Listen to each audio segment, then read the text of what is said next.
마가복음 11장 20절로 25절까지 제가 가진 성경으로는 74쪽입니다. 마가복음 11장 20절로 25절 신약성경 74쪽 전후에 있습니다. 찾으셔서 우리 한 목소리로 봉독하면서 하나님의 음성을 듣습니다. 시작. 그들이 아침에 지나갈 때에 무화과 나무가 뿌리채 마른 것을 보고 베드로가 생각이 나서 여짜오되 랍비여 보소서 저주하신 무화과 나무가 말랐나이다. 예수께서 그들에게 대답하여 이르시되 하나님을 믿으라. 내가 진실로 너희에게 이르노니 누구든지 이 산더러 들리어 바다에 던져지라 하며 그 말하는 것이 이루어질 줄 믿고 마음에 의심하지 아니하면 그대로 되리라. 그러므로 내가 너희에게 말하노니 무엇이든지 기도하고 구하는 것은 받은 줄로 믿으라. 그리하면 너희에게 그대로 되리라. 서서 기도할 때에 아무에게나 혐의가 있거든 용서하라. 그리하여야 하늘에 계신 너희 아버지께서도 너희 허물을 사하여 주시리라 하시니라. 아멘. 오늘도 특별 새벽 기도의 둘째 날 하나님 앞에 나와 예배하는 모든 성도들에게 주의 크신 은혜가 있기를 축원합니다. 아멘. 우리가 예수님의 마지막 한 주간의 행적을 이렇게 읽어가면서 요일에 따라서 말씀을 좀 나누고 있습니다. 근데 저는 이 말씀을 읽을 때마다 도저히 이해가 안 가는 부분이 있습니다. 이스라엘 백성은 2000년이 넘동안 메시아를 기다려왔잖아요. 그죠? 메시아, 그 신약 성경의 표현대로 하면 그리스도, 2000여 년 동안 오매불만 그분을 기다려왔고 이제 예수님께서 예루살렘에 들어오실 때 호산나 호산나 하면서 그 예수님을 기쁨으로 맞았습니다. 옷도 벗어서 깔고요. 나뭇가지도 뜯어다가 갖다 밑에다 깔고요. 앞에 가고 뒤에 가면서 막 잔치가 벌어진 것처럼 호산나 호산나 하면서 예수님과 함께 예루살렘에 입성했습니다. 근데 도저히 이해가 되지 않는 것은 2000여 년 동안 그토록 기다리던 메시아를 그렇게 기쁨으로 맞았는데 단 한 사람도 예수님을 위하여 집을 마련하고 예수님을 위하여 식사를 마련한 사람이 없었습니다. 예루살렘에 그렇게 들어와서 그 첫날 저녁 예수님 어디로 가셨게요? 성 밖을 다시 나오셔서 베다니에 가셔서 주무셨습니다.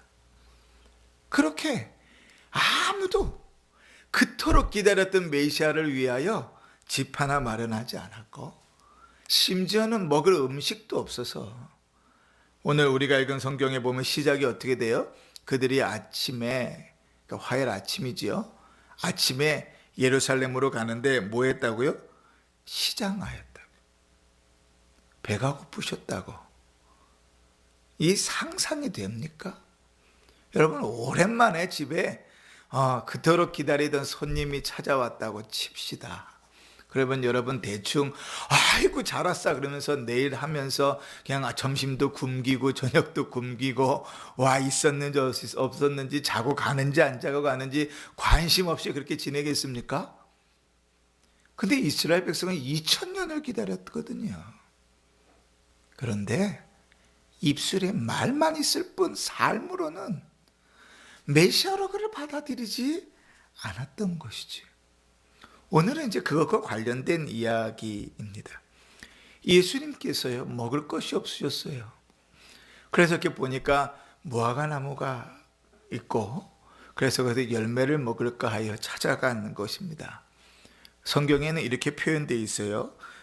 이 병행구절에 보면 열매로 배를 채우기를 원하셨다. 그래요. 상상이 좀 가시죠? 오죽하면 그럴까? 예전에 군대에 있을 때 아, 이제 산으로 이제 훈련을 가는데요. 아우, 목이 너무 마른데 먹을 게 없는 거예요. 딱 요때쯤 되는 것 같아요. 그러니까 이제 입이 막 계속 마르고 계속 걷는데 땀은 나고 막 입은 마르고 갈증이 나니까 진달래꽃 따먹는 거예요. 이렇게 끝나가지고 모름모름 하면 그래도 좀 물이 나오고 침이 좀 나오니까요. 그 배고픔은 알지요. 예수님 오죽하면 나무에서 열매를 좀 따먹을까 하고 이렇게 무화과 나무를 봤는데 열매가 없었다 이렇게 기록됩니다. 더 좀 충격적인 사실은 열매가 있을 때가 아니다. 열매를 딸 때가 아니라는 거예요. 근데 이 말씀은 사실 성경 중에서도 참 난해한 구절에 해당됩니다. 열매가 딸 때가 아닌데 예수님께서 그 나무를 저주해 버리시거든요. 그게 어제 일입니다. 월요일 날 있었던 일이에요. 그리고 이제 하루를 지나고 화요일 날 나가는데 그 무화과 나무가 뿌리채 말라버린 것을 본 거지요. 그 베드로가 이제 예수님께 말합니다. 예수님, 어제 저주하셨던 그 나무 뿌리채 말라버렸습니다. 그러니까 예수님께서 이렇게 얘기해야 정상이에요. 그렇지. 야, 내가 저주를 했으니까 말라버렸지. 그 나무 이야기를 하셔야 되잖아요. 그런데 오늘 본문을 한번 보십시오. 자, 21절에 베드로가 생각이 나서 여짜오되 랍비여 보소서 저주하신 무화과 나무가 말랐나이다. 그 예수님 뭐 대답하세요? 22절에 예수께서 그들에게 대답하여 이르시되 하나님을 믿으라. 예수님이요 동문서답하고 계십니다. 지금 베드로가 나무 얘기하고 있는데 예수님 뭐 얘기하고 있는 거예요? 믿음 얘기하고 계세요. 이게 그냥 사람들의 눈으로 보면 말도 안 되는 이야기구나. 이 베드로가 묻는 것과 예수님 대답하는 것이 서로 다른 이야기를 하고 있구나 라고 생각할 수 있지만 우리는 성경을 하나님께서 기록하셨잖아요. 그러니까 하나님 성경을 기록하셨고 이 하나님이신 예수 그리스도께서 어떤 일을 행하신다 하실 때 그 하나도 오점이 없습니다. 그렇죠? 하나님은 뭐 하나도 그냥 거저 우리에게 주시는 경우가 없어요. 뜻이 있습니다. 그렇다면 우리는 한 걸음 되짚어서 이렇게 생각해 볼 수 있는 거예요. 예수님께서 저주하신 것도 예수님께서 지금 베드로에게 믿음으로 대답하시는 것도 의도가 있다. 그렇지? 그러니까 원래 예수님은 그 이야기를 하기 위해서 믿음의 이야기를 하기 위해서 무화과 나무를 저주하신 그 일이 이루어진 것입니다. 자, 그러면 왜 이렇게 생각해야 하는가 하면 예수님이 이 무화과 나무를 대할 때 단순히 그냥 배가 고파서 그 무화과 나무를 저주한 것이라고 말하기보다 보통 성경에서 이스라엘 백성을 무화과 나무에 비교하거든요. 그러니까 지금 주님께서는 이스라엘 백성들을 향한 그들의 믿음을 향한 이야기를 하고 싶으셨던 거예요. 그래서 주님께서 무화과 나무의 그 사건을 통하여 제자들에게 믿음에 대한 이야기를 하고 계시는 겁니다. 그러면 우리가 여기서 한 가지 좀 생각해 볼 게 있습니다. 그러면 왜 열매를 따먹지 않아야 될 때 열매를 찾아놓고 저주하는가? 얼핏 생각하면 이럴 수 있잖아요. 믿음을 주지도 않아 놓고 믿음을 요구하시면서 없으니까 저주해버렸다 이렇게 생각할 수 있잖아요. 그런데 여러분 잘 생각해 보십시오. 나무에 열매를 따먹습니다. 그죠? 그 나무의 열매가 어느 날 아침에 탁 갔더니 아주 탐스럽게 익은 열매가 짠 하고 맺혀 있는 경우가 있습니까? 그런 경우는 없어요. 어떻게 되죠? 처음부터 조그마한 열매 비슷한 게 막 나서 저게 열매인가 하는 것이 점점 자라면서 익는 거예요. 그죠? 지금 무화과 나무를 딸 때가 아니라는 것은 무화과 나무에 익은 열매가 없다는 거예요. 그런데 뭐는 있었어야 돼요? 나무 가지가 무성하니까 거기에 이제 열매를 맺어가는 아직 익지 않은 작은 열매들이 있었어야 돼요. 그리고 이스라엘 사람들은요, 보통 나그네들 그리고 가난한 사람들은 먹을 게 없으니까요, 그런 열매를 따다가 배를 채우면서 살았어요.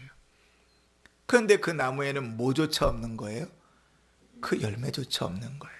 그러니까 열매를 맺어야 되는 나무고 잎사귀도 무성한데 열매를 맺을 수 있는, 익을 수 있는 그 열매가 없는 거예요. 주님께서 그래서 그를 저주하십니다. 근데 그것이 뭐에 대한 비유라고요? 이스라엘 백성에 대한 비유라고요. 왜 그렇게 생각하냐면, 여러분, 나무, 이 무화과 나무를 보면서 예수님께서 하시는 말씀을 가만히 보세요. 14절입니다. 14절. 예수님이 무화과 나무에 대하여 하시는 말씀입니다. 예수께서 나무에게 말씀하여 이르시되 이제부터 영원토록 사람이 내게서, 너에게서 열매를 따지 못하리라 하시니 제자들이 이를 듣더라. 자, 여러분 한번 생각해 보세요. 자, 하나님께서 너에게서 열매를 따지 못하겠다, 그렇게 말할 때 보통 그 대상이 누구에게 하는 말 같습니까? 사람에게 하는 말 같죠. 나무를 두고 하나님께서 마치 사람에게 말씀하시듯이 이야기해요. 더더군다나 나무에게 지금 뭐래요? 책임을 물으십니다. 너 왜 열매 맺지 않았니? 너 이제부터 사람들이 너에게서 열매를 따지 못할 거야. 책임을 누구한테 원래 물어야 돼요?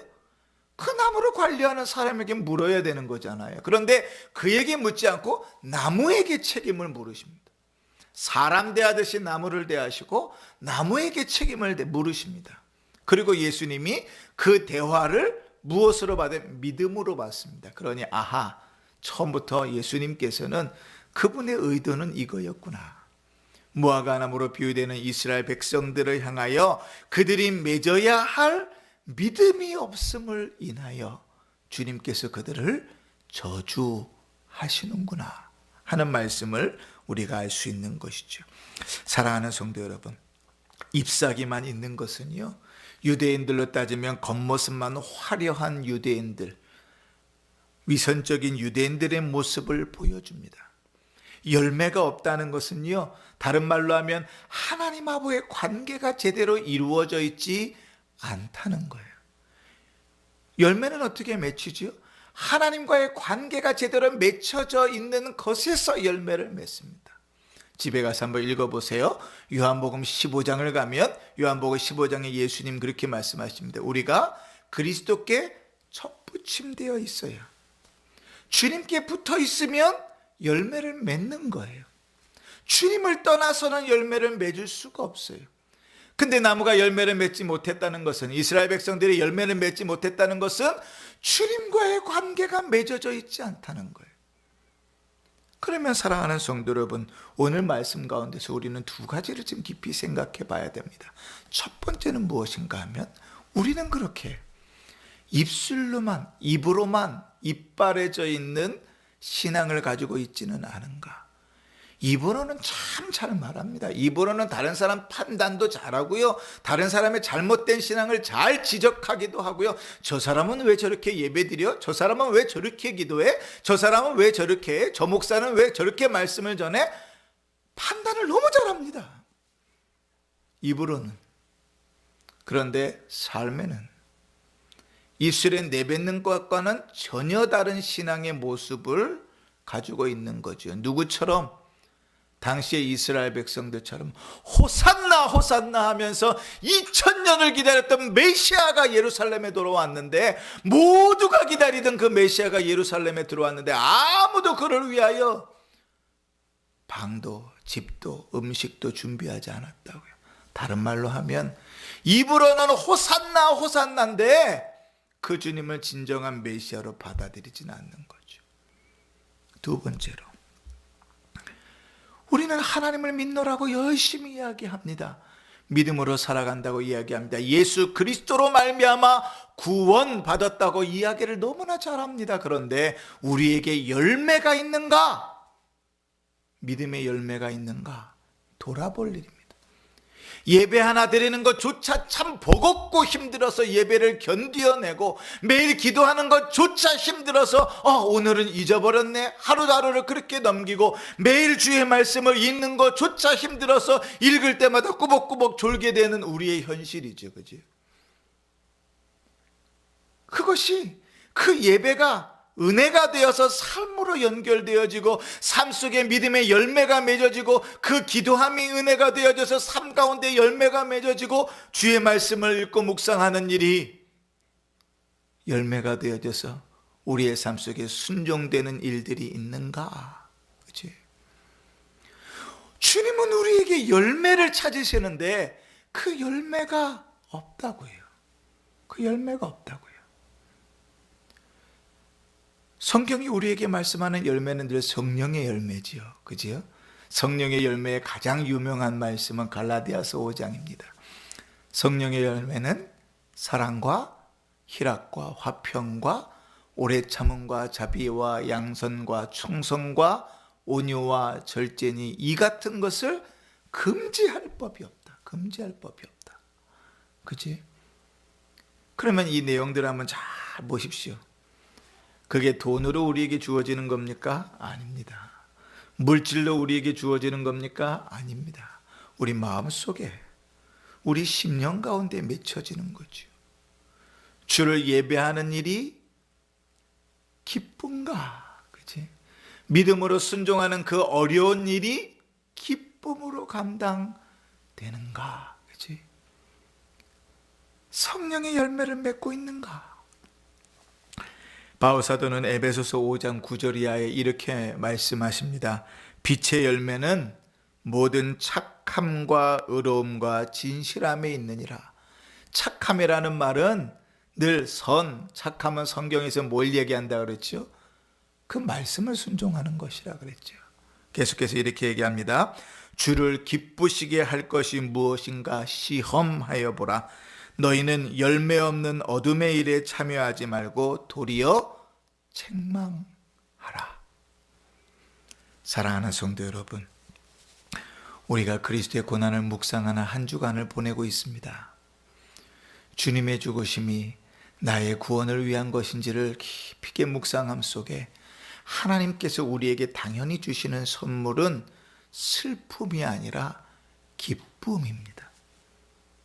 그것을 묵상하며 주 앞에 예배하러 나왔을 때 주님께서 우리에게 주시는 것은 괴로움이 아니라 즐거움입니다.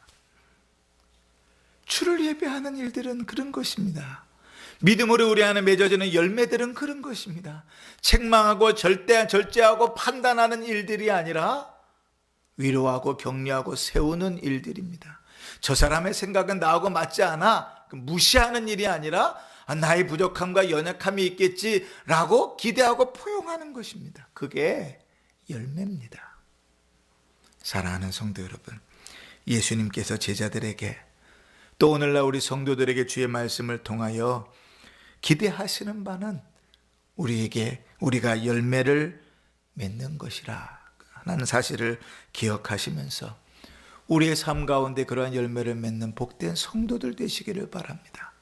하나님 앞에 깨어 온전히 예배하는 성도들 되시기를 바라고 주의 음성을 들을 때마다 그 음성이 아멘으로 받아져서 삶 속에 순종하는 열매로 맺어지길 바라고 성령께서 주의 말씀은 우리 가운데 역사하셔서 우리의 인격을 우리의 속사람을 강건케 하는 아름다운 열매가 있기를 바랍니다. 그래서 그리스도의 고난으로 말미암아 우리에게 허락하신 구원의 은혜와 감격이 우리의 삶 가운데 풍성하기를 주의 이름으로 축원합니다. 아멘.